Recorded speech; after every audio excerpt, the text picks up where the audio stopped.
Howdy, and welcome back to the Dice Cast. We've got a very exciting matchup tonight. We've got the trees, which represent pure nature. Yes. And then we've got the Kharadron Overlords, which are the industry that's coming to cut them all down and take them over. So yeah, I'm pretty excited about that. I am too.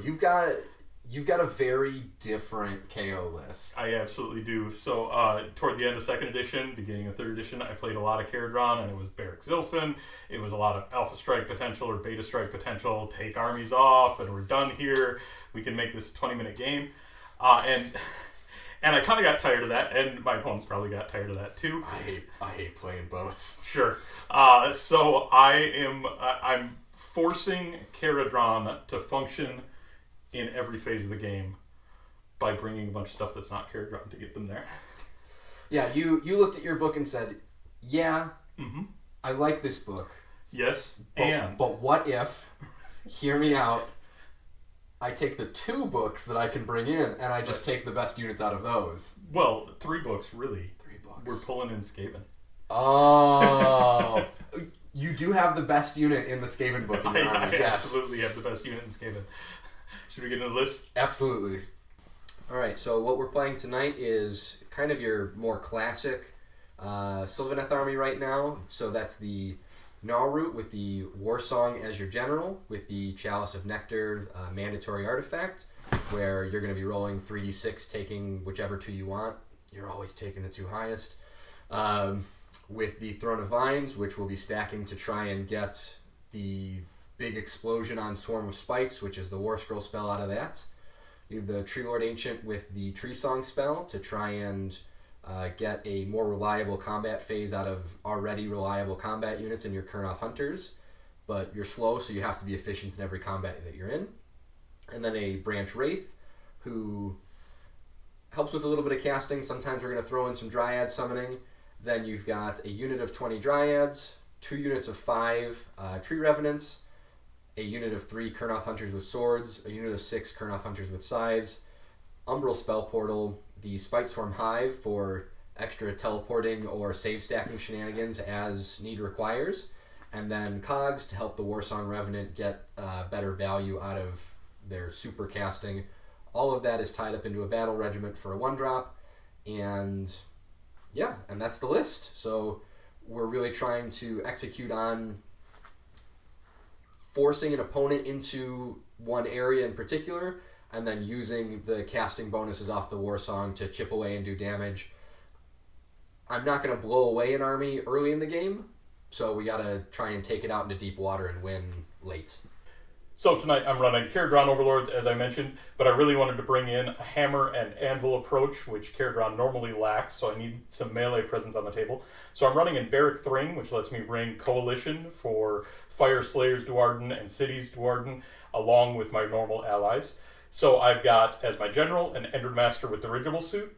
He's got the Grudge Bearer and Supremely Stubborn artifact and traits, which are part of Barak Thryng. I've got an Aether Chemist who's got Spell in a Bottle, and he's got a Warp Lightning Vortex packed away in there. And I've got a Etheric Navigator. And then I've also got an Auric Rune Sun rounding out my heroes. That Rune Sun is going to be accompanied by 10 Hearthguard Berserkers. So he's got the Bodyguard with them, and they've got the Ward as long as he sticks around. I've also got 3 units of 10 Arcanaut Company. They're going to be in my battle line and my screens and my bodies on the board. And then I've got 2 Stormdrake Guard as a monster option, a fast hammer option, and a pinning unit that Kharadron really lacks. They bring something really powerful to the table for Kharadron. And then I've got an Ironclad rounding out the list.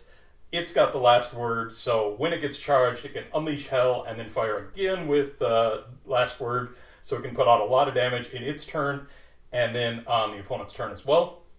I've got a Warlord Battalion, Hunters of the Heartlands, and then a Battle Regiment just to bring down drops, but overall I'm in a 7-drop.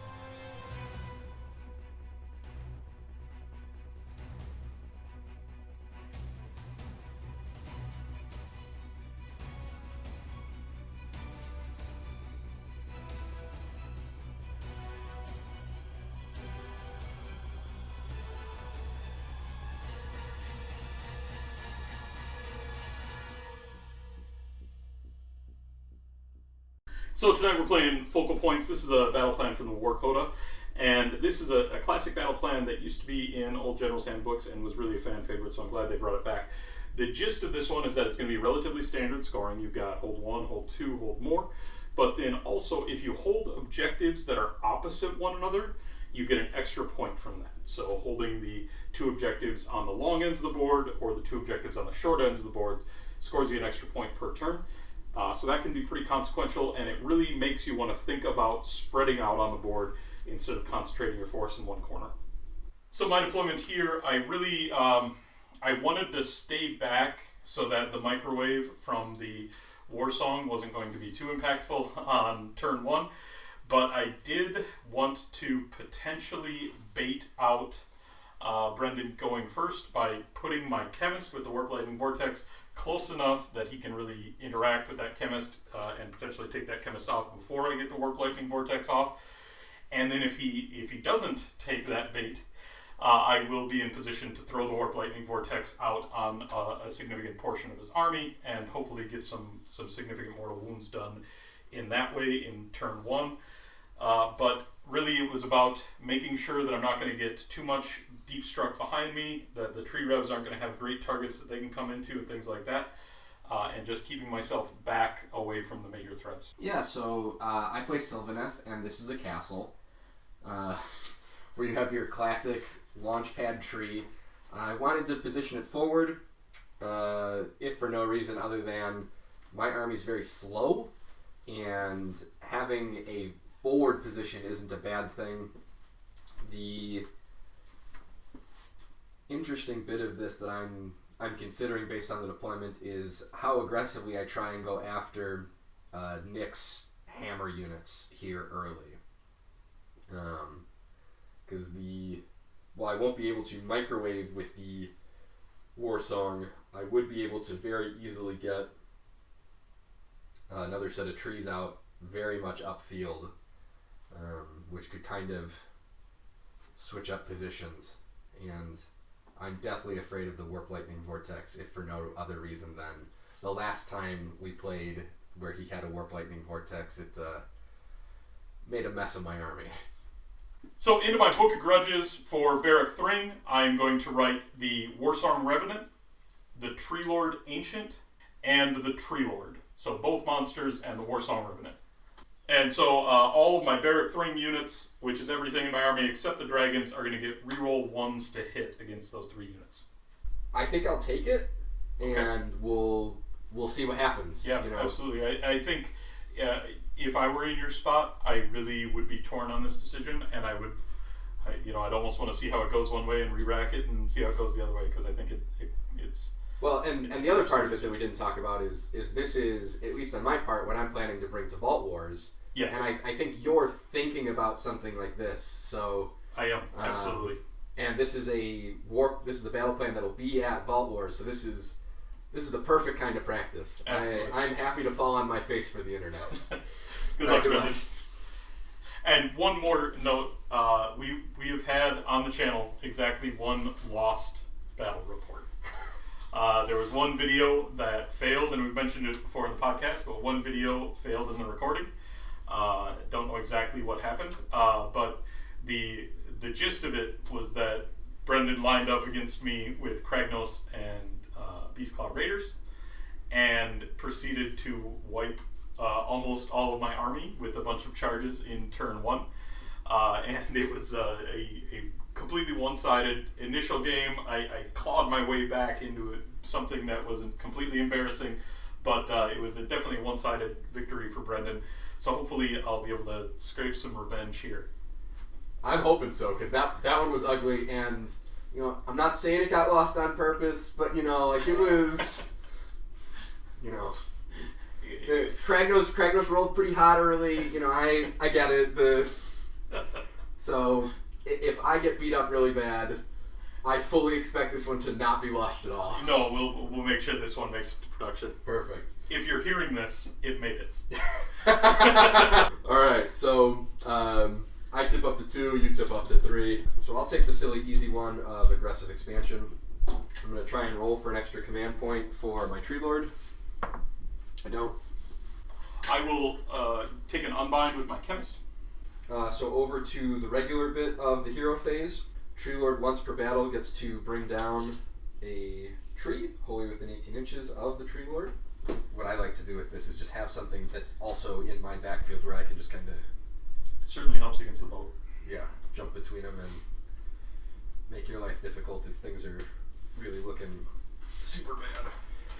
So we will start with one of the key fundamental elements, casting cogs through the branch wraith. On a 12. Ooh, I will go ahead and let that one go off. Very generous. Okay, so if it's placed, the War Song will slow it down. Sure.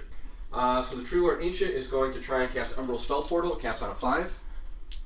On an 8. And I will attempt to unbind that one with my Chemist's Unbind.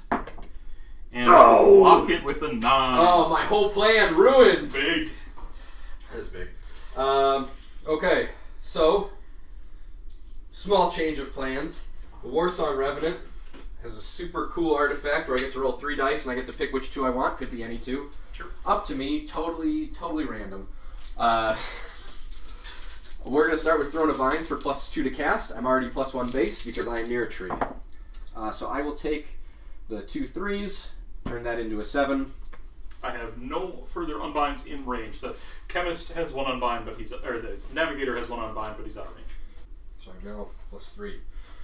We will now cast the Verdant Blessing, the Summon the Tree spell. Goes on a 6, I'm pretty sure. I'll take that on a 12. Goes off. So I get to set up a tree wholly within 24 inches of the War Song.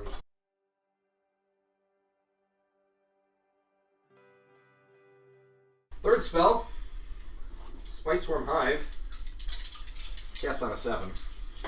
I will take the 6, which becomes a 9. While I am here, I'm going to spend a point for the True Lord Ancient for their command ability, which hands out an aura of +1 save, wholly within 12 inches of them. The Kurnoths are always considered in range of that because the Kurnoths are silly. So, the end of the hero phase, I trigger the Spiteswarm Hive's ability. I can either pick for it to be +1 save or +3 inches to move and charge. Could be anything. I'm going to be +3 inches to move and charge.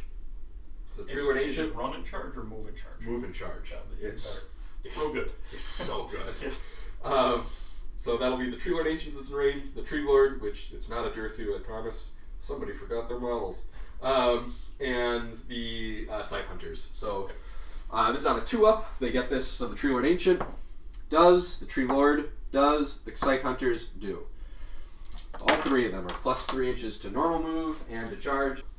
Over to the movement phase. Obviously in casting, I would have liked to have gotten the spell portal out to try and have gotten the Tree Lord and the Scythe Hunters more upfield, but that's not a bad place, so I'm not complaining. The backed up from the Warp Lightning Vortex. If I get double turn, that'll be its own problem, but for the time being, I maintain control of priority, and not going to hopefully take too much damage at any point here. I've got myself positioned to try and land a couple of charges and really threaten board space early with some of my scarier units. The microwave has started, but obviously no damage has been inflicted yet. So I've got the portal off table, which isn't the worst thing in the world, because then I don't have to worry about trying to dispel it in Nick's turn. So we've got a very mild shooting phase coming up here with the Tree Lord at some Hearthguard. Alright, so this is 5 attacks, range 12 inches, 2s and 3s. Rend 1, damage 1, and I am wholly within 12 inches of a Gnarlroot Wizard, so I am rerolling 1s to hit. I will spend 1 command point to all-out defense on the Hearthguard. Alright, it's 2s and 3s, rerolling 1s to hit. Alright, 5 hits. 3s. 4 at Rend 1, please. 4 at Rend 1 is cancelled out by the all-out defense, so that'll be on their base 5-up. They're going to fail all those, and then they've got their 4-up wards, and going to pass one of those. That is 1 dead Hearthguard and a wound on another. Don't let anyone tell you Tree Lords are bad. Start of the charge phase, I'd have to declare to put my Kurnoth Hunter's feet in the ground. I'd like to charge this turn, so I'm definitely not doing that. So we are going to go over to charges, and I am +3 to all of these dice rolls. Alright, so we're going to try and land the Tree Lord first. His is the less important charge, so if it doesn't go, it doesn't go. So I need to see a 7. That's 11. 11. So 9 inches away, +3, looking for 6s. That is a 6, therefore it is a 9. So, end of the charge phase. The Hearthguard are in Hunters, but of course the Rune Sun is not. So we will tempt a roar at the Rune Sun. Sure. You do, he's been roared. End of charge phase is over. Start of the combat phase, Tree Lord stomps. Okay. So I'm going to attempt to Tree Lord stomp your Hearthguard. This is on a 4-up. So they fight last. Okay. So Nick pointed out an interesting rules interaction that he's carrying around with in his army, and that is the Rune Sun and his retinue. When the Rune Sun fights, the Hearthguard can fight. So if by stomping the Hearthguard, he fights with the Rune Sun, the rule would trigger for the retinue to fight, which would be a more recent rule application, and therefore they would get to fight. So Nick is pointing out that the more advantageous choice is to stomp the Rune Sun, because then it means that the Rune Sun doesn't get to fight until at least the Tree Lord fights, which I'm appreciative of. That's good sportsmanship. So I will change my targets to the Rune Sun. Thank you, Nick. Yeah. And the stomp was successful, so the Rune Sun will be fighting last. Yep. So my first activation then will be the Kurnoths, because duh. Yep. Yeah, so they're going to pile in, and they're going to swing everything at the Hearthguard. Okay. I will go ahead and spend a command point from the Carl in the Hearthguard to get them their all-out defense. And I'm going to spend a point to all-out attack with them. So with all-out attack, these are 2s by 3s. I am outside of my Gnarlroot buff to reroll hit rolls of 1. Alright, 2s! You gotta be Winterleaf. Yeah, but then I all don't. 6s. But then I don't get all the sweet Gnarlroot bonuses. It's true. I mean, it's really Kurnoths or bust in the army right now. Followed by 3s. More than I'd like. So that is going to be 10 at Ren 2, please. 10 at Ren 2. The Hearthguard base would not get a save, but because of that all-out defense, I'm going to have 6-ups on these 10. And I'm going to save 2 of them. Probably makes the command point worth it. And so 8 are going to go through. These are D3 apiece. Alright. 13. Not the best roll for damage, but hey. Alright, the Hearthguard have their 4-up ward. Woo! And pretty good. I'm going to take a total of 6 there. That's going to kill 3 more. I will then activate the Hearthguard. Even though the Kurnoth have already activated, I am going to pile in and put all of my attacks into the Kurnoth. I don't really want to split my attacks here. I just want to take off as much material here as I can. So I'm going to have a total of 12 attacks into the Kurnoth. These are going to be on 3s and 3s.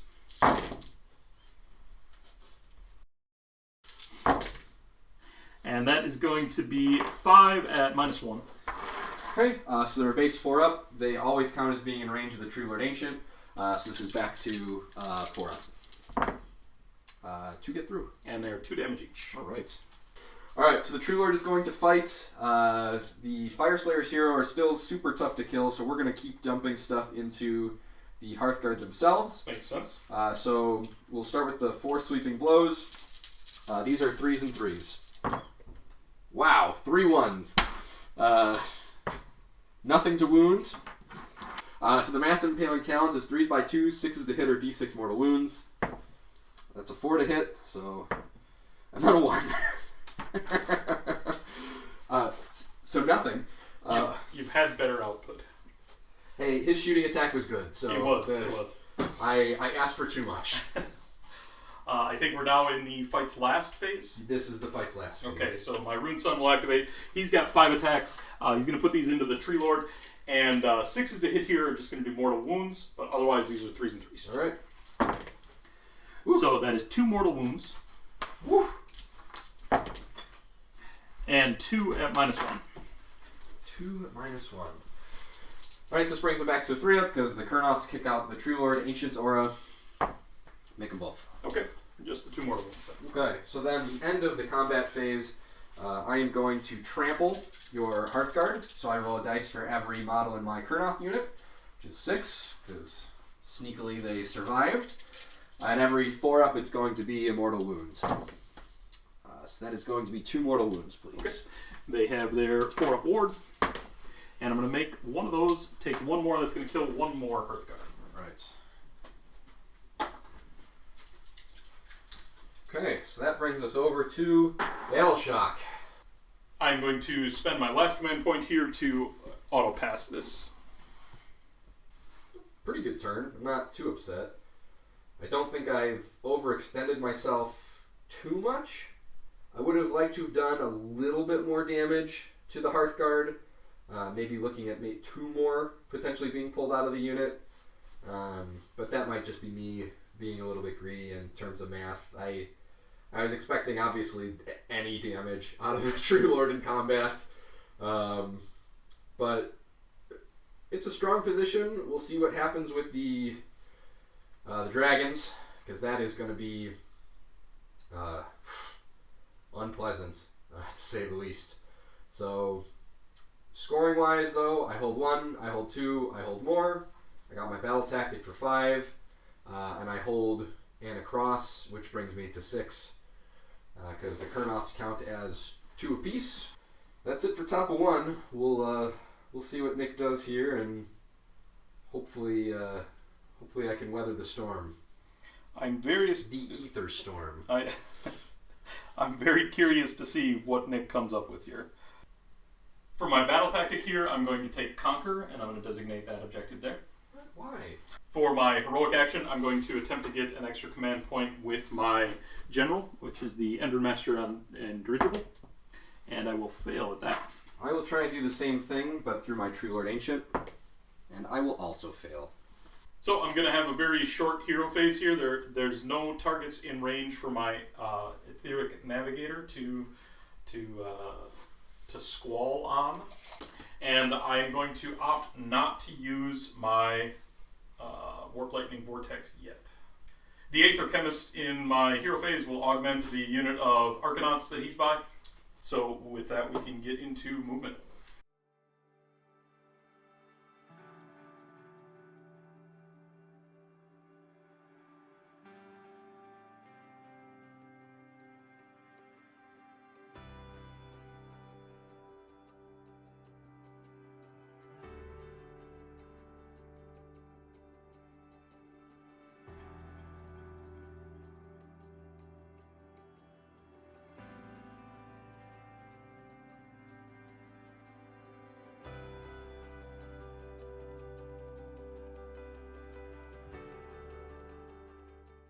So my movement phase here, I really just kind of pushed up my screens a little bit, got some more things maybe into microwave range, but that is kind of the risk I had to take. But I also swung up my dragons, retreated my dwarves out of combat.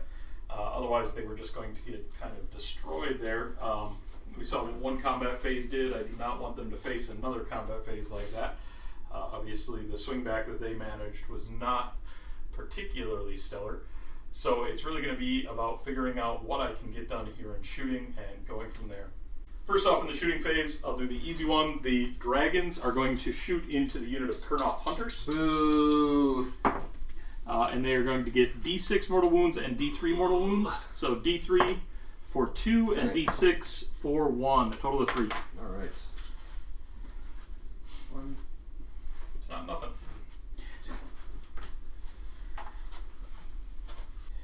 So my Ironclad then, obviously the rest of my shooting here, I've got profiles at 24 inches, 18 inches, and 12 inches. Those 24-inch and 18-inch profiles, so that's my Great Volley Cannon and my Aether Shock torpedoes. Those are going to go into the Warsong Revenant. And the Aether Shock carbines are going to go into the Kurnoth Hunters. I am going to spend the Aether Gold from the Ironclad, so he will get +1 to wound. Ooh. And I'm going to spend a command point for all-out attack here. Ooh. I'm also going to use my once per game Barak Thryng ability to get exploding 6s on a grudge target for the Warsong Revenant. You forced my hand. I have to all-out defense. All-out defensing with the Warsong Revenant. Yeah. Alright, so we've got the Aether Shock carbines. These are going into the Kurnoth Hunters, and these are on currently 2s and 2s. Woo! All of them hit. These are not Oh exploding 6s, fortunately. And 2s to wound. And that is going to be 7 at -1. Okay, these are on the Hunters. So they are +1, brings them back, so they're 4s. To get through. 2 damage each. Alright. I then have the Aether Shock torpedoes going into the Warsong. And these are currently on 3s and 2s with exploding 6s. So all will hit, and I get 1 extra hit. And then 2s to wound. And 4 wounds at -1.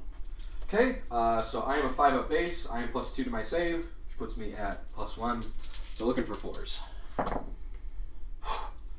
Alright, 3 get through. D3 damage each on those. That is a total of 5. Okay. 4 up 4. 3. Okay. And then I've got the Great Volley Cannon. It's 4d6 shots. Oh boy! Oh no! So 22 shots. Uh-oh. So 22 -1 to hit here. So these are going to be 3s and 2s, re-rolling 1s to hit with 6s exploding. Oh! So had some misses there. Misses and no 6s. No 6s. These are the re-rolls. Darn it! Missed 2 of those, but I did get a 6 there. And then 2s to wound. And that is going to be Oh boy. a clean 15 at -1. Okay. Alright, so this is 4s and 4s. Wow, not like that. Ooh, not a great start. 4 out of 15. I'm not 7 great. wounds, Yep. so can't see more than 4 not 4s. Only 1 damage each here. Oh, you just got me. Clean kill. That's the precision snipers on the front of the boat. They don't need to do extra. They'll just do it. Well, there goes the microwave. All right, just have 1 charge to make here, and that's I think you should try 2. I think you should try and get the boat in. Sure. Roll your dice and you figure it out. I think you should charge with your boat. Fair point. Go for the clean kill. I'll roll. Take this game, win it bottom of 1, because what you're going to do is you're going to charge with your dragons, you're going to turbo murder all that, the boat's going to come over here, and it's going to kill all this, and I'm going to look at you and I'm going to go, I have a True Lord Ancient, 20 Dryads, 5 Revenants, a can of Dr. Pepper Zero, and a boat full of dreams. Let's go. You think more highly of dragons than I do. That's okay. Attempting the charge with the Ironclad. 10 won't quite make it in. Bummer. Attempting the charge with the dragons then. And they are in on a 4. Oh, so close. So the dragons are going to make their charge in. At the end of the charge phase then, I will Titanic duel with the dragons into the Tree Lord. Okay. Well, I can't monstrous action you, because you're hunters. Right. So we've got... Start of the combat phase. Yeah. I will try and not monstrous action stomp you, but rather Tree Lord stomp you. Do it. 4 up. I don't, so you get to fight like normal. Okay. See you, Tree Lord. So I've got a total of 13 attacks with the Warblades. This is going to be on 2s and 3s because of the Titanic duel. Pretty good. Pretty. Okay, that was less good. That is a total of 6 at -1. Okay, 3 up base, +1 from the True Lord Ancient Aura, so back to 3s. 1 gets through. Okay. Just 1 damage. Alright, well, that takes him down a tier. And then 8 attacks with the fangs and tail. Also on 2s and 3s. And that is going to be 3 at -2. 4s. 1 gets through. 2 damage. Well, I'll swing back. And I'm going to do so much damage this time. You have no idea. I have 2 sweeping blow attacks. These are 3s and 3s. 2 hits. Massive improvement over last time. 1 wounds at Rend 1. That'll put me on a 4 up. And I'll fail that. D6 damage for 3. Okay. And then 1 massive impaling talon, hitting on 3s, wounding on 3s, 6s to hit or D6 mortal wounds. Not a 6. Nothing. So, at the end of the turn here, I feel pretty good about how that went. I really spiked the number of shots on the Ironclad. Now, I burnt a lot of resources to get there. I used its Ether Gold and my once per game Barak Thryng ability. But getting the War Song off the table is obviously huge for my game here. I'd say that's a sizable win. Yeah, massive. And I got a Kurnoth off the table, so that counts for something too. Do you have any battle shot concerns there? I'm Bravery 7, so unless you hand out any minuses. Oh. So overall, feel really good about how that turn went, but I understand that the swing back here, I'm not particularly durable or as durable as I'd like to be for some of these really killy combat units like the Kurnoth. So I definitely have to be aware of what that could mean in a potential swing back, but really just getting 1 critical piece off per turn is what I have to go for at this point. Kind of trying to scrape together some things here. So, Sure. So for my points, I hold 1, I hold 2, and I completed Conquer. Mm-hmm. So I will get a total of 4 here. Big priority roll. Yes, sir. 6. You will have the choice. I'm pretty confident I have to take it. Sure. I don't think I can process a double turn. Fair. So we will go into top of round 2, and it'll be Sylvaneth. Sylvaneth is only going to have 1 command point here because the general is dead, and I'll be on 3. Yes. Tough choices here, because you've killed my general. So I think the first easy one is battle tactic. Is the not the battle tactic, the heroic action of extra command point on my True Lord Ancient. Rolled a not a 1, so I got that going for me, which is nice. Monstrous Takeover. True Lord, gotta get him where you can take him. Okay. I'm going to take an Unbind with my Dirija Master. Okay. Easy enough. Also, at the start of the hero phase, I'm going to spend a command point from the Rune Sun to attempt to rally the Hearthguard. I love it. And I'll just, oh no!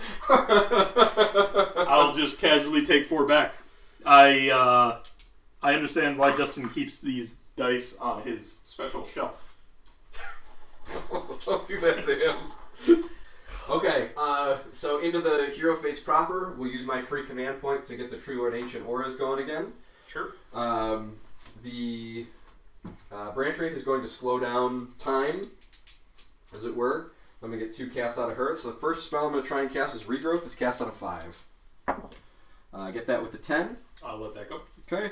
I'm going to heal D6 to my Sword Hunters. 4, so back to full. Okay, so we'll go out of order with this.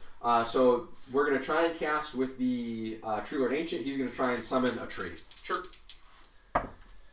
Oof. Ooh, miscast. 1 mortal wounds. Could be worse. So I guess then we will cast Mystic Shield. Mystic Shield. Out of 7. And this is your last cast? That's my last I'll cast. attempt to unbind that with my free one, and it goes off. Okay. We will give that to Sword Hunters. End of the hero phase. We will Spike Swarm Hive, and we will go. We'll go offense. We'll see how fast these trees can go. Sure. Failed. I guess I can roll for my Branch Wraith. Also failed. Are the tree revs in range? No, it's only within 8. Okay. Well, that was unfortunate. not your best hero phase, if we're being honest. I feel like I've gained a lot more in this hero phase than you have. I feel confident that you have. Yeah. But it's what it is. So we will go to movement.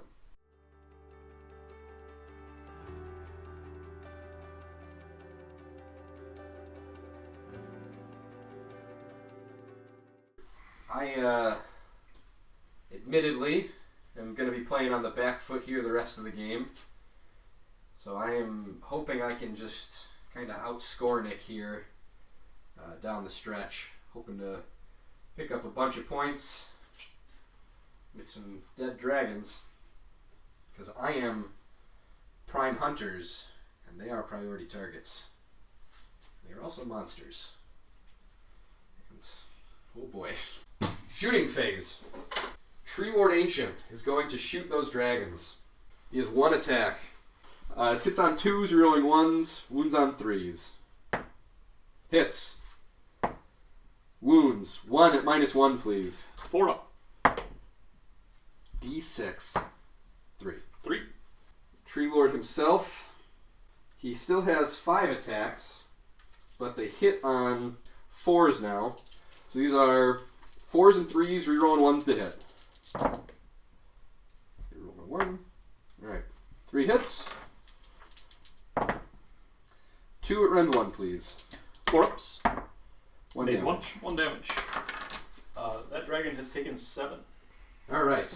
That is it for shooting. A phase in which Sylvaneth have always been known to excel in. Definitely not just only in AoS 1. I definitely don't own a bunch of bow hunters. So it's time to charge. And that time is now with the side hunters. 7. Plenty. Absolutely plenty. So that's it. So end of the charge phase is monstrous actions. Yeah. I can't monstrous action you. Oh, did you want to charge with the sword hunters? Absolutely not. Fair. Well, so you get to shoot with all of your guns? So Unleash Hell is shoot with all my guns. Right. The last word is shoot with just the cannon. Absolutely not. Okay. No. I'm going to attempt to roar the Kurnoth. Good call. And I will fail to do so. Alright. Start of the combat phase. Tree Lord Stomp. 4 up. Yes, you fight last. Okay. So we will start with the Tree Lord. I will spend 1 here for all out defense from the Rune Sun. So I've taken quite a bit of damage. Alright, so this is 2 attacks with the sweeping talons. Alright, so not picking up the Gnarlroot Wizard ability here. This is 2 attacks, hitting on 3s, wounding on 3s. 1 hits. Nothing. And then the Massive Impaling Talon, 1 attack, hitting on 3s, wounding on 3s. Hits. Nothing. He's in every other combat phase kind of character. Sure, you know, that's... The dragons are fighting last, so the Kurnoth get to go in. Kurnoth do get to go. So we're going to pile in. We'll spend a point to all-out attack, because scared money don't make money. Still on my all-out defense here. That is fine. Yeah. That is 15 attacks. 2s and 3s. Rerolling 1s to hit. So now 2 rerolls. Scooch. All hit.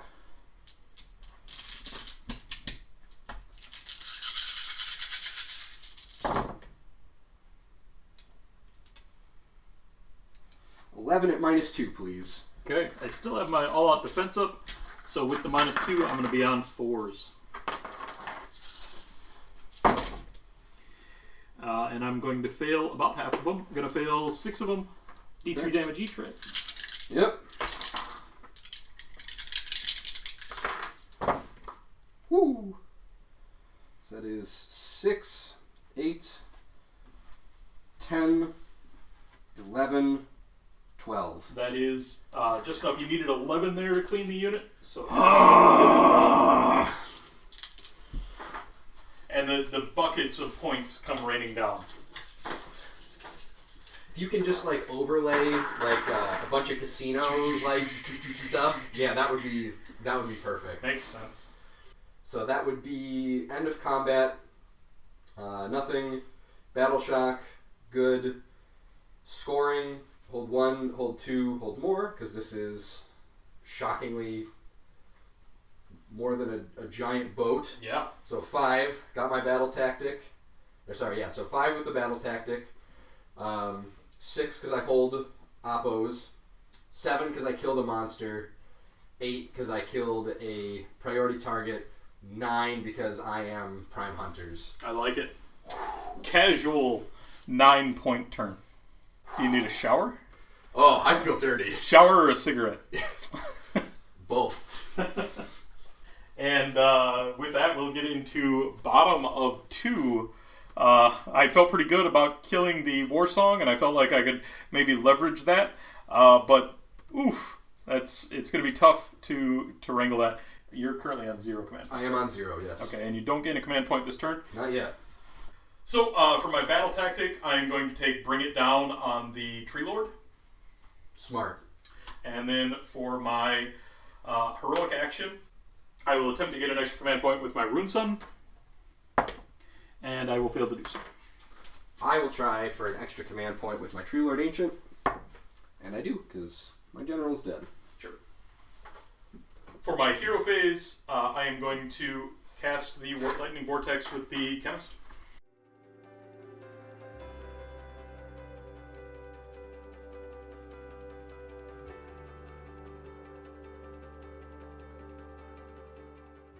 So when the Warp Lightning Vortex goes down, it's going to start catching lots of units. I'm going to start with the Kurnoth Scythe Hunters. They are only in range of 1 of the Warp Lightnings, so they're going to be on a 4-up.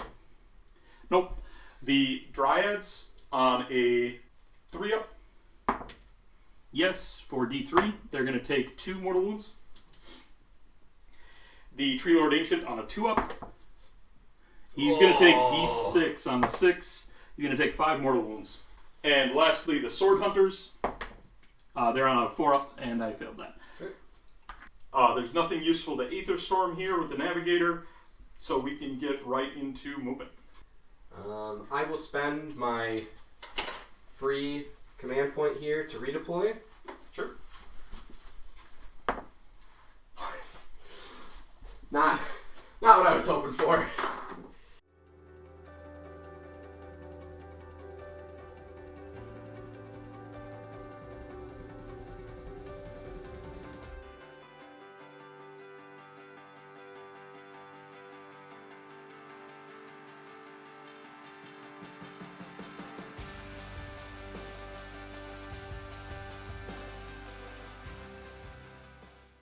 End of the movement phase, of course, the Warp Lightning Vortex is going to tap again.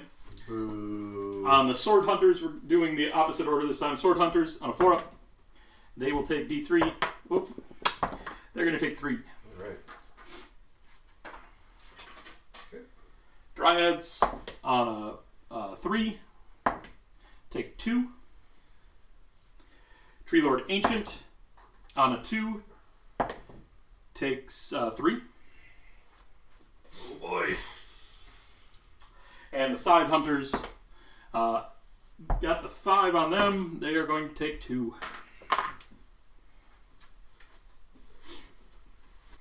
Into my shooting phase then, I'm going to fire first with my Endrin Master with Dirigible Suit. So his Aether Cannon is going to go into the Kurnoth Sword Hunters, and his Dirigible Suit Weapon Battery is going to go into the Tree Lord Ancient. We'll start with that Weapon Battery. That's going to be 6 attacks at 3s and 3s. And that's going to be 4 hits. Just 1 wound at -1. So they are +2 to their save right now because of Mystic Shield and the Tree Lord Ancient's ability, so this is a 3-up. Good. Okay. And then into the Kurnoth Hunters with that Aether Cannon, it's going to be 3s and 2s, 1 attack, hits, wounds at -2. It's on the Kurnoths as well. Sword Hunters. Sword Hunters, so force. Damage. D3 on that one. 3. Alright, you got 1. Hey. Gonna split my fire here then with the Ironclad. So I'm gonna put the torpedoes into the Tree Lord and everything else into the Tree Lord Ancient. Just it's a little bit of overkill on the Tree Lord Ancient, hopefully, but I want to really make sure I get there. So first up, the Great Valley Cannon on the Tree Lord Ancient. 4d6 attacks much more normal roll here, 11 attacks. These are going to be on 3s and 3s. These are going to be 3s and 3s, re-rolling 1s to hit. Woo. Man, this volley cannon does not like trees. It's unfriendly to a lot of things. That is a total of 6 at -1. Okay. +1, -1, so 3s. That'll do it. Okay. And then wasted the carbine shots, which is the best profile, but overall that's fine. And then the torpedo shots going across the board to the Tree Lord. These are happening simultaneously, so nothing will have dropped off here. These are on 4s and 3s. Just 1 hit. Rerolling 1s, though. So 3 hits. That was a wound. Just 1 wound successful at -1. Alright, so the Tree Lord is still alive. So good. Okay. So, some crazy throwing axe attacks here. First off, I'm going to do the Rune Sun. He's got 1 attack, 4s and 4s. He's going to miss. And then I've got 9 Hearthguard Berserkers, which is about 4 more than I should have by any right. And they're also 4s and 4s. Rerolling 1s.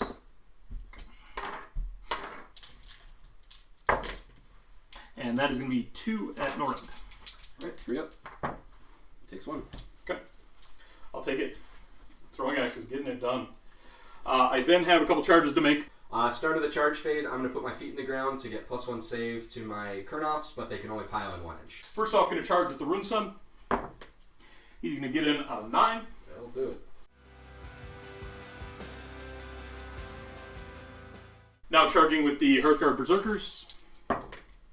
And they will potentially fail on 3. Oh no, you measured them out to 3. Yeah. So they will make it in on 3.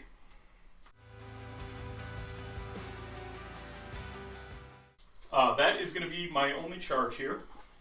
And so you have got a monstrous action from your Tree Lord. Yeah. The Hearthguard are immune, of course. Yes. So many choices. Could be anything. I will choose to step on the Rune Sun. I do. For 3. 3. He's got 3 pass-offs to the Hearthguard. He's going to pass off 2 of them and take 1. He just takes that one straight. And then the wards for the Hearthguard, that's going to kill a Hearthguard. I knew that was going to happen. That's why I did it. Beautifully played. Yeah, it's... And then you've got your Stomp activation. Yes, I will stomp on the Rune Sun. Makes sense. On a 4 up. 4. Rune Sun fights last. Okay. I will then activate the Hearthguard Berserkers first, of course. That makes sense to me. I am going to spend a command point here for all-out attack, and I'm going to use my Triumph. And you may remember that I used the Triumph for +1 to wound on the boat. That was with Ether Gold. This is a conventional Triumph, which is the only way that the Hearthguard can get it here. This is a priority target, so I'm going to be hitting on 2s, wounding on 2s, 6s, or... it's a grudge target. Yeah, grudge target. Yeah. Hitting on 2s, wounding on 2s, and re-rolling 1s. Bye, Tree Lord. Got a total of 17 attacks here with the Carl. What do you have against Tree Lords? So 2s, re-rolling 1s. Pretty good. Wow. Failed 1, about average there. And then 2s to wound. And that is going to be 14 at -1. Alright. It's not impossible. It's just highly improbable. Alright. 14. Looking for 4s. Oh, that's... Oh, that'll do it. Yep. Oh, look at all those 3s. So many 3s. Oh, no. That's 10. That's 2 damage each. Yeah. Oh, no. Oh, dear.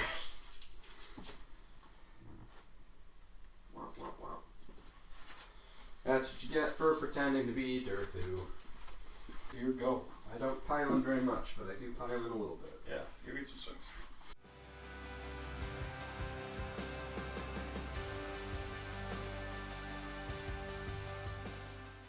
Alright, so I've got 2 in. One is the hunter. One is a regular dude. So the purple one will be the hunter. He hits on 2s, and the regular one will be the great ice. Those hit on 3s. And putting these into the rune sun? Yep, my only target. Okay. Alright. So 4 hits. 3s. Oof. Oh. 1, Ren 2. One at Ren 2 is going to go...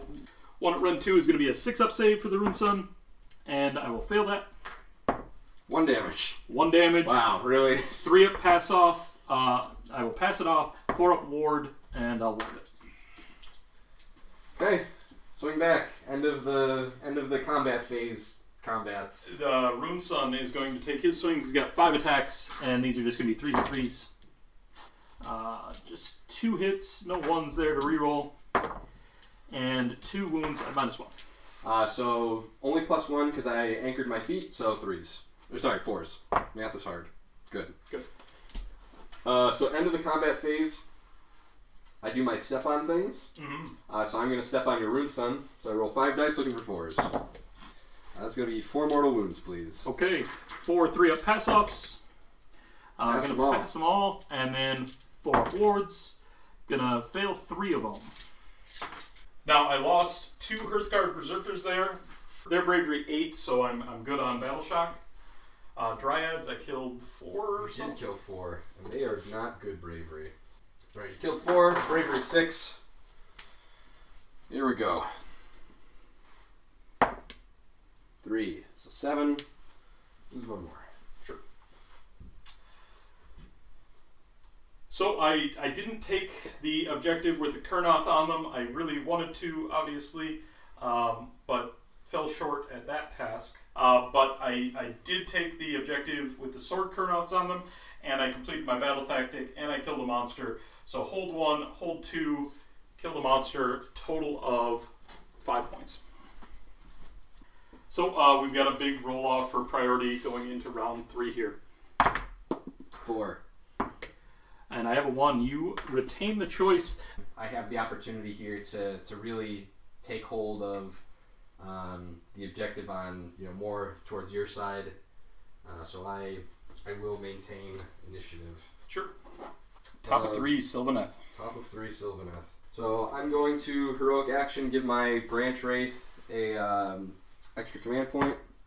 I do. I will take an unbind here with my Dirija Master. For my battle tactic, I'll take Savage Spearhead. Tree Revenants can teleport. It's dumb and awesome. So we're gonna see what we can do. Into a much reduced hero phase, we're gonna try and summon 10 Dryads. Cast on a 7. Sure. No. That's a 3. So end of the hero phase. My Spitestorm Hive is gonna sit there and do nothing. Movement.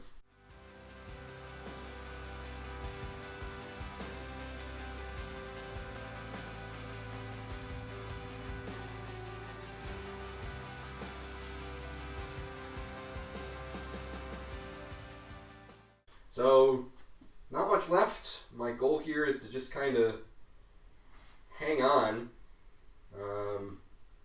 and see how that works for me. But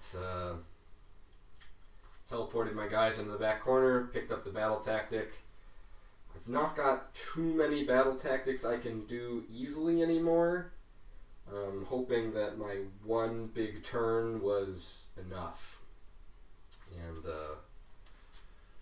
we'll go from there. At the end of the movement phase, then, the Warp Lightning Vortex will go off. There's only 1 target in range, and that's the Scythe Hunters. So on a 4-up, it will miss. Okay, perfect. Charge phase. Start of the charge phase. I'm going to use my full pile-in, so we're not going to put our feet in the ground. We're hoping that we're gonna chew through some Hearthguard. Definitely makes sense, yeah. So that's it for charges. Combat. No True Lord Stomps anymore, so we'll just take our regular old-fashioned pile-in. Okay. So I'm going to spend my free command point from the Branch Wraith, because Kurnoth Hunters are always in range of Sylvaneth heroes to all-out attack. 3 are going into the Hearthguard, because they are in range of really both, and I'd like you to not take the pass-offs wherever possible. 2 are only in range of the Rune Sun, so they are going to allocate their attacks there. I am going to all-out defense on the Rune Sun from the Rune Sun. Okay. So we will start with the Hearthguard. These are 9 attacks, 2s and 3s, no rerolls. Oof.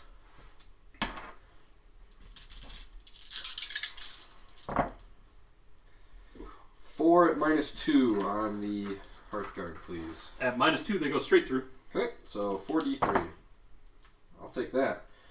That is 6, 8, 9, please. Okay. 9 wounds to allocate so far to the Hearthguard. I will choose to allocate them after the wounds to the Rune Sun. Okay. So then the Rune Sun is 9. Yep. The Rune Sun is a total of 6 attacks. These are also 2s and 3s. 5 hits. 4 at Ren 2, please. 4 at Ren 2. Because of the all-out defense, the Rune Sun is going to be on 5s. He'll make 1. Okay, 3d3. For a total of 4 damage. 4 damage. Alright, so I've got 4 damage on the Rune Sun. I'm going to first pass those off. And he's going to pass off 3 of those. He's going to take 1. And then I've got a total of 12 wounds coming into the Hearthguard. Nice.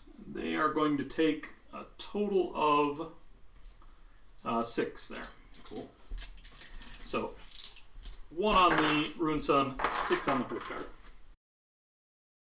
I will spend a command point from the Carl of the Hearthguard to give them all-out attack and put all their attacks into the Scythe Hunters. I could chain the attacks in the other order, but it doesn't matter here.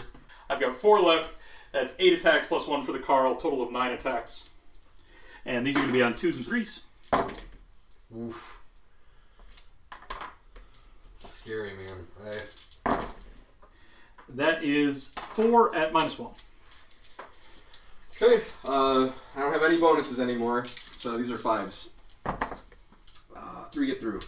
2 damage each. Alright, 6 total. And then the Rune Sun, his attacks, he's got 3s and 3s, 5 of them, 3 hits. Just 1 at -1. 5s. Good. Okay. So end of the combat phase, step on you. Alright, go big or go home. We're going to step on him. 4 ups. 2 mortal wounds on the Rune Sun, please. 2 on the Rune Sun, 2 pass-offs, 3 ups. He's going to pass off neither. Oh, that was so close. And he's just going to take those. So he has 1 wound left. Okay. So I tie you there, but I had it before, so I keep it. Yep. But I lost 2 on Bravery 7, so I'll spend the point to keep them there. It's my one and only command point. Makes sense. I have to do the same with my last command point here. So, not a very eventful turn, but a necessary one. I hold 1, I hold 2, I don't hold more, don't hold any across. Got my battle tactic for Savage Spearhead. Pick up 4 points. Sure. Just maintaining that lead. Yep. Bottom of 3. I'll gain a command point. I will take aggressive expansion to continue holding the 2 objectives that I currently hold. What? For my heroic action, I am going to attempt to get an extra command point with my Dirija Master on a 4. And you will get it. Okay, I'm going to do the same thing with my Branch Wraith. I do. Okay. Nothing to storm here with my Navigator. My Chemist will augment the unit of Arcanaut that are in front of him by the boat. And with that, we can get into movement phase.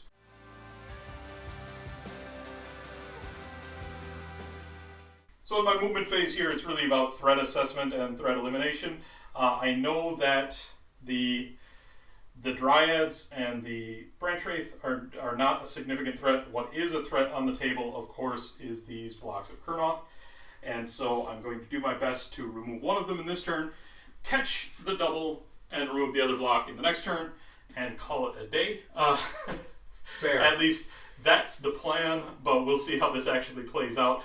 I am significantly behind on points, but significantly ahead on material, so Just going to have to get some work done here. I like your odds. So, fair. Into the shooting phase, I'm going to shoot first with the Argonauts into the Sword Hunters. The Sword Hunters there. I am going to spend their Triumph for +1 to wound. Their Aether Gold they're going to spend for +1 to wound. So first up, I've got the Ethermatic Volley Gun, and this is going to be 6 attacks. Currently, because they are near an objective, these are going to be +1 to hit, +1 to wound, and re-rolling wound rolls of 1 because of the augmentation of the Chemist. So these are going to be 4s and 3s.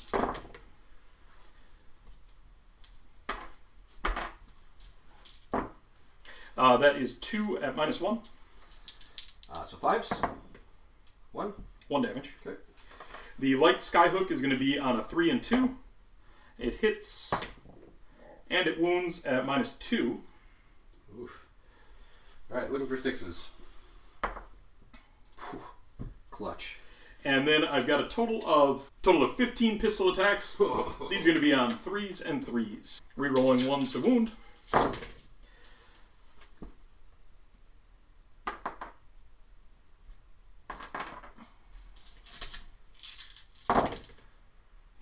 Reroll a 1.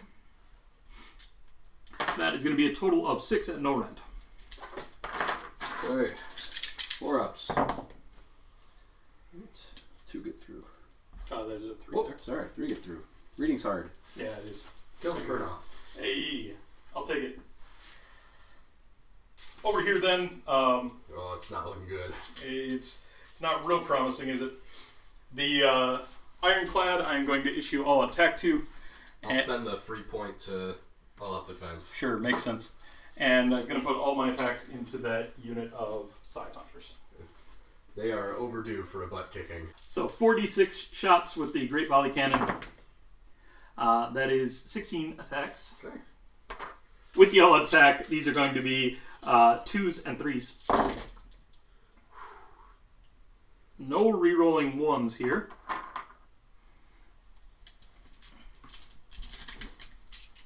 Three to wound.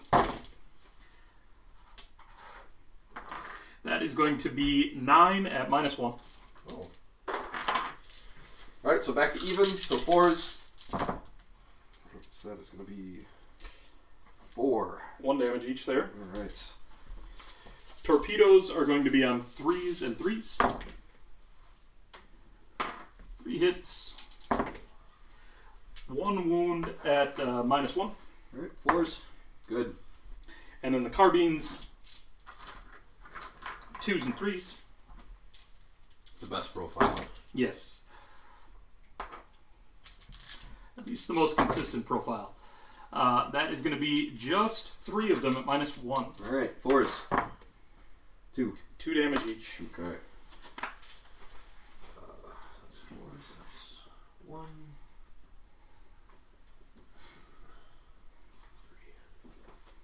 The Endrin Master with Dirigible Suit will then shoot. All of his profiles except the Gaze of Grungni are going to be in range. So his Aether Cannon and his Dirigible Suit weapon battery. Aether Cannon is going to be 1, 3s, and 2s. Misses. And the Dirigible Suit weapon battery is going to be 6. And this is going to be 3s and 3s.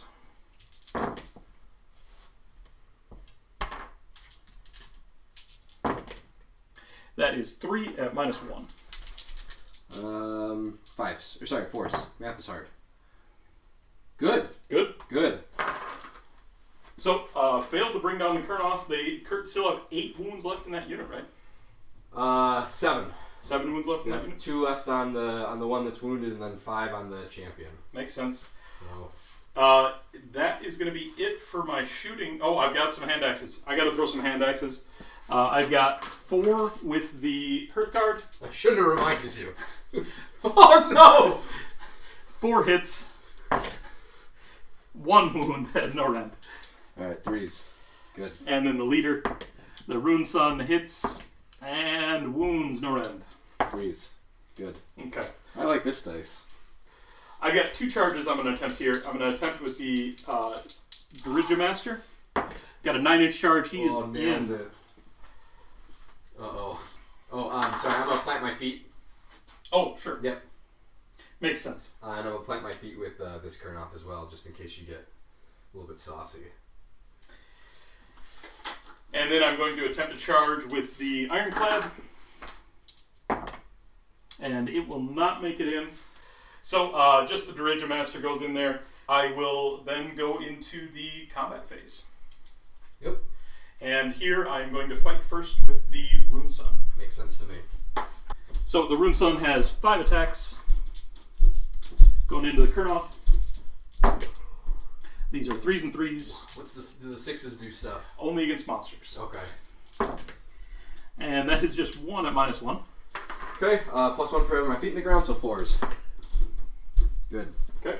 And then the Berserkers get to fight immediately after him. Yep. Total of 9 attacks, 3s and 3s.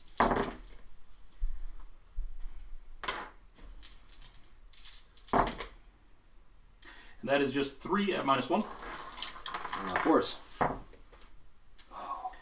2 damage each, so Okay. 4 total. So that kills the guy who's wounded. Yep. And your go.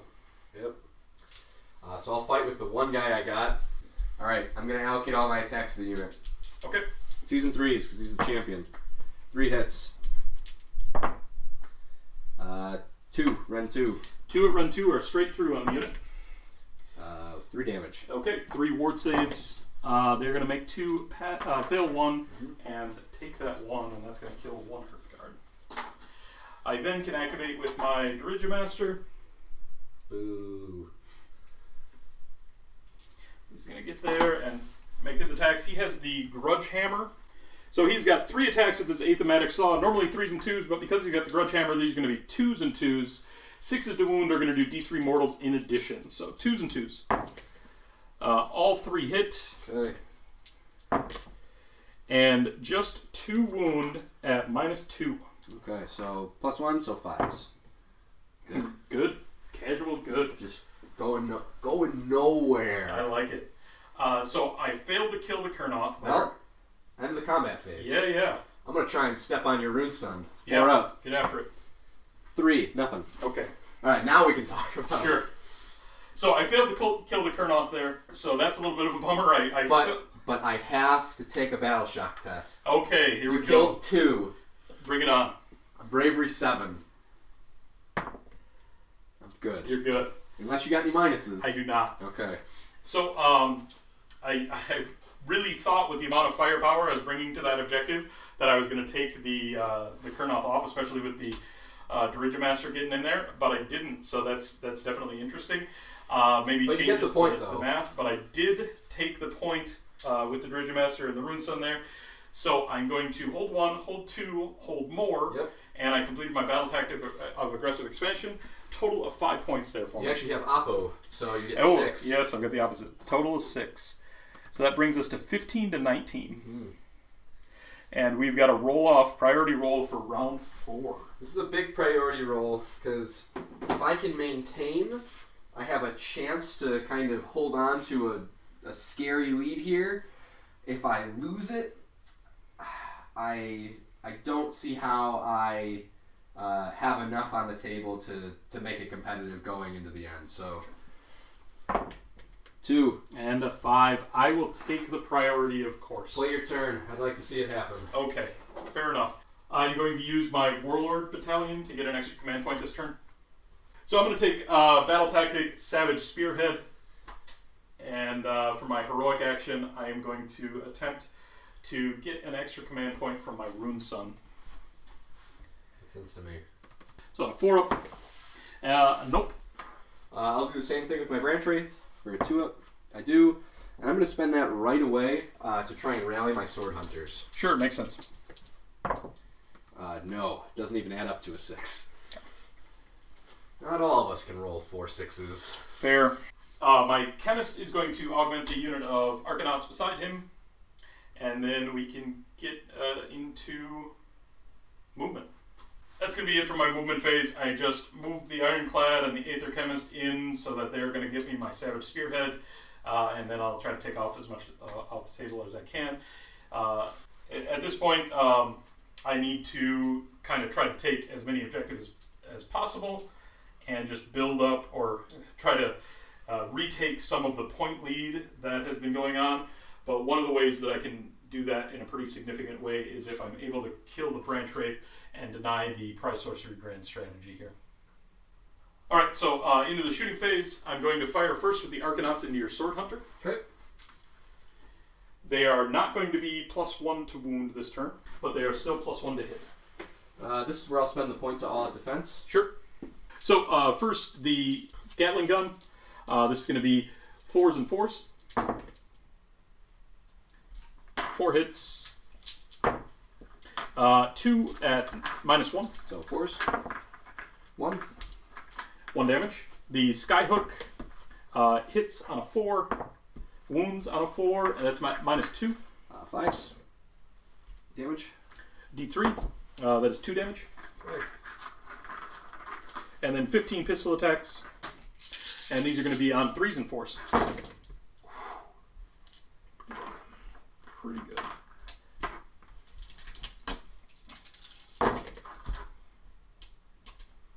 That is 5 at no rent. Okay, 3s. 6-1. Okay. 1 to go. Next up, I've got the Dirigimaster into that Turnoff Hunter. Scythe Hunter. Yep. Yep. First up, the Aether Cannon. These are 3s and 2s. Just 1 attack, hits. Wounds at -2. 6s. Nice. 6 Dirigible Suit Weapon Battery. These are 3s and 3s. That is going to be 3 at -1. Okay, 5s. 2 get through. 1 damage each. Okay, 1 to go. And then the Gaze of Grungni. 1, 3, and 2. And it misses with a 1. Throwing axes. Throwing axes. Heck yeah. I'll combine the profiles here. I've got a total of 4, all going into the Kurnoth. That is going to be no hits. Just refuses to die. The Ironclad then, I am going to be -2 to hit here effectively, so I'm not going to do any bonuses, but I'm going to put all of these profiles into the Branch Wraith, because if the Branch Wraith dies, it's a 3-point swing, and I just need to make it happen. Yep. So 46 shots with the Great Volley Cannon. Pretty good. That thing's been pretty good this game. That's 19 attacks. With Lookout Sir and the -1 for the tree, these are going to be 4s and 3s.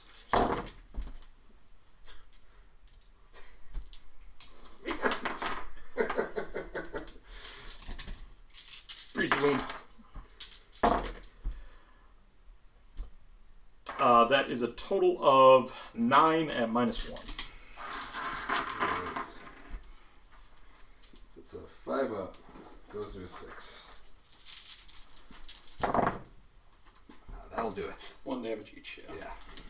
A lot of wasted attack there, a lot of wasted damage, but I'd say it's worth it. yeah, 3 victory points is big. So, looking at where we are, realistically, you're going to kill both of my Kurnoths this turn. At what cost, it doesn't really matter. Which is going to leave me with 15 Dryads. And that would have me down 19... Oh, and also 10 Hunters. That have me down 19 to 21. You're going to get your grand strategy. I'm not, so I can count yours. So that's 24 to 19, where I still have 2 turns to score, and you have 1 turn to score. I don't see how I make that 5-point difference and then also get in front of you. Excellent game. Yeah, very good game. Big swings early. I killed the Warsong to the wound with an absolutely monstrous round of shooting. So that was just, I mean, it was a great way to start. Now, the Warsong's only 7 wounds, but with the 4 ward, obviously very durable. So, you know, even leaving the Warsong on 1 wound there, you start to pop off the casting, heal it to full, and things start to get really bad for me. I was, hoping for either to take it down or get the double there, and obviously got one of those. The combat over here, your Scythe Hunters, just a buzzsaw. Oh man, I'm so happy with what they did. I'm sitting here kind of wishing for just a little bit more, but I think that's mostly just out of greed. Sure. I don't know that I would have done much differently this game. I think making the aggressive play at your berserkers was the right call.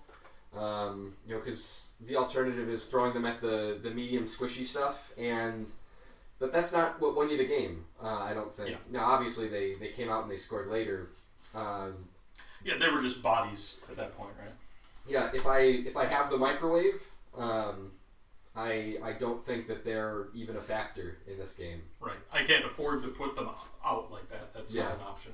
So, that was a fun one. It was interesting. That was a lot of kind of some unexpected things both ways. You had some really great dice in some spots, and I had some saves to match. So it was. I mean, I think the dice definitely favored me here. Obviously, the rally roll was huge. My Great Volley Cannon made it look silly to take anything else. If you roll like that on the Great Volley Cannon attacks, then the other profiles are just terrible. But that's atypical. But just the way I was able to put it in front of you and say, come on in, the water's fine, and you were not able to come in because on my turn I'm able to just kind of take off an extra unit that way. Really loved that as a piece.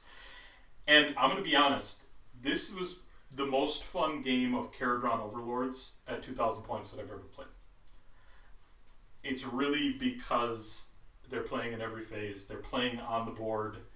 They are not an alpha list like this, and I like that. You present a lot of different threats that do a lot of different things, and some of the older Kharadron lists, there were some missions that you just didn't want to play. Yeah. Against armies specifically. You have a really slow anchored threat in terms of your Hearthguard.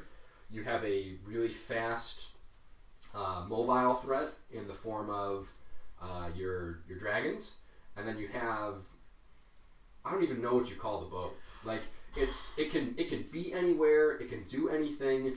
The combination, and I wasn't even willing to screw around with the idea of the comboed Unleash Hell last word. Like it's just I don't want to deal with 8d6 shots. Right.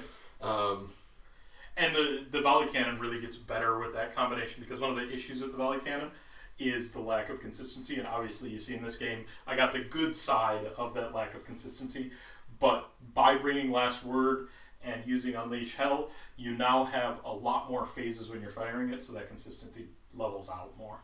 Yeah, super different list. It was fun. I hope you consider taking some version of this to Vault Wars. I think you're now, despite it being on the internet, I think you're gonna catch some people out with just how unusual. I think if people come to this table, and Vault Wars is interesting because it allows a sideboard, and if people come to this table expecting a conventional Kharadron game and they line up to play a conventional Kharadron game, they're in a lot of trouble. They could have some problems, and I'm excited about that. I'm just excited about, more than anything else, though, that it's so much more interactive, so much more of a game on the table, because I love the idea of Kharadron. I love the Dwarf Sky Pirate theme and having these cool boats supporting foot troops, but I hate what the lists typically are, which is, I'm going to try and get everyone in the boat. Right. Con car unloads in front of you. I'm going to shoot everything I can. I will either win or lose this turn, and we can carry on. Yeah.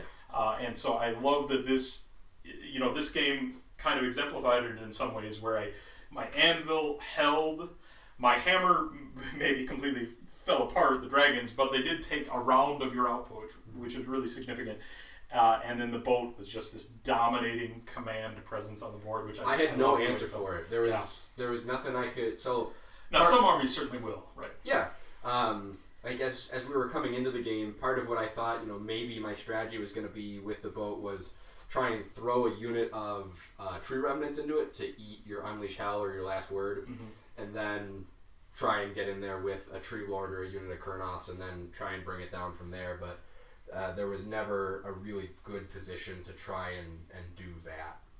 And one of the beautiful things about the Last Word is that the first unit that comes into the boat, you have to Unleash Hell on that one. You can't Unleash Hell on a later one, but then you can bring some damage into later units that charge in with the last word, because that happens at the end of the charge phase. So you can, maybe peel off a hunter or two after clearing off the tree revs that were the sacrificial fodder. So interesting play there. And, I'm really excited about this. How are you feeling about your Sylvaneth list? I mean, obviously we didn't get to see the microwave really pop off, but how are you feeling about it in general? I'm starting to get my arms around it. It's my first game with it was kind of a disaster. So Sylvaneth was my very first Age of Sigmar tournament army, and Vault Wars offered an interesting excuse to kind of resurrect it and go back to playing it. The save stacking shenanigans that Gnarlroot and Kurnoths and True and Ancient in particular have to offer are interesting. It provides it allows me to stay in games in which mortal wound output isn't going to be kind of the main form of offense. Right. So potentially being +4 to my save, it's real good. Good. Yeah, I cap it +1, but +1 ignoring Ren 3 will get me through basically everything. As you saw with the Scythe Hunters, there's a lot of damage to be had in them. The Sword Hunters are no slouch. They're a little bit different tool that you have to apply in a little bit of a different way in different place. The Tree Lord, when he hits, can hit pretty hard, but he's 180 points. You get what you get out of him. Yeah. The not being able to show off the microwave was the sure. But this game did teach me one thing for sure, and it is how I have to play without the war song. Yeah. So either that being playing against somebody who has a better caster than I do, and I basically don't have the ability to use it, or in the case of what you offered, which is just a straight up removal in that first turn, and go, okay, I don't have that kind of reliable spread out mortal wound offense. What do I do? Right. So I'm liking it. The one thing that Vault Wars offers that really has me playing Sylvaneth is there's a set of awards for factions who are underperforming, and you don't end up in your own events, but you end up playing for your own sets of awards, independent from everyone who's not eligible for it. Yeah, the Underdog Awards, which I think is a really great concept. Yeah, the Underdog Award, and then there's the Overachiever, which is, that one's open to anybody in terms of just weird, unconventional, different lists. So, you can bring a great Storm, you can play Stormcast, which is a great book, but you can take some of the less efficient options and really hone in on, weird Stormcast, as it were. Right.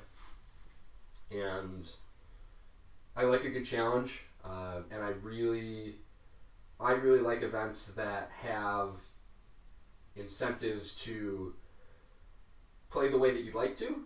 And my favorite way to play, and for anyone who remembers my first appearance on the channel, is my Archeon Slaves of Darkness Farengard list, will say, I don't know, that wasn't very unconventional, Brendan. Well, you were running a different mark than that list often runs, so... I do like to try and play a little bit weird. It's to me, it's not the most fun to run the meanest, toughest thing in the world. I like the opportunity of surprise, and now you're going to get to a table with somebody who knows all the tricks, and it doesn't matter anyways. But sure. I'm not sure that most people are going to look at what I've brought and go, I know exactly what you're planning to do. Sure. Because, as you saw, I have a lot of options. Absolutely. The war song is obviously the backbone of your list, but at its heart, this is a very strong Sylvaneth melee list that has something like 400 points tied up in a very efficient, potentially snowballing endgame. Yes. Yeah, because to explain the concept of the microwave, the Throne of Vine stacks as long as I don't move, and so that's going to be +2 to my casting roll every turn.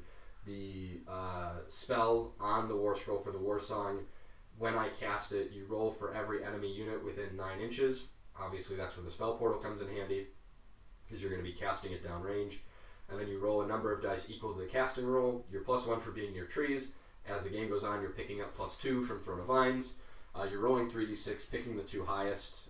Picking whichever two you want. Could be any of them. Right. Picking the two highest. So at the end of the game, ideally you're at 2d6 + 11. Right. And that's a better 2d6 than average. So it's you're at something like 20 dice that you're throwing out. Right. And so you're not even looking at just, it's just 6s. It's 5s and 6s. Right. And that'll do a lot of damage over the course of the game. And it offers kind of what your Warp Lightning Vortex does, a denial of an area, because you don't want to go within 27 inches of, at minimum, my War Song. And in much the same way that the Warp Lightning Vortex can... when you use it in a Zilfin list, you throw it in their back lines, and it just kind of rinses out any low wound heroes, any low wound units, takes them out of the game. Same thing with the War Song. Any low wound units that get near that, they are no longer part of the game, and you can carry on with the high wound units. Yep. So, great game, man. Yeah, great game. I definitely want to experiment with this style of list more. The dragons is the part that I want to play around with the most, because I obviously the dragons are very strong. They bring a ton to this list, and I don't feel bad about running 2 dragons into a list like this, especially with them being prime targets. But I really want to experiment with 2 Stormstrike Chariots in their place, because pinning with durable units, getting the extra wounds, and being able to spread them out on the table, I'm really excited about that concept, getting the Charged Mortals. And then the other thing that I want to drop into that slot is adjust my Dirigimaster down to an Admiral and get the new Admiral rules, and then bring in the Incarnate, because the Incarnate just does so many things that this list wants. It's durable, fast combat here. I'm excited about it. So some of that experimentation will be on this channel, and we're really glad to have you join us and watch the games. Really appreciate you coming and playing, Brendan. Yeah, no problem. After my bedtime, so... right. Mine as well. So, thanks, everybody. If you like the video, please let us know. Give us a like. Comment down below. Please join our Discord. We'd love to have you join our conversation. It's a growing community, and it's turning into a really good community. And we just love to have you along for that. Thanks, everybody.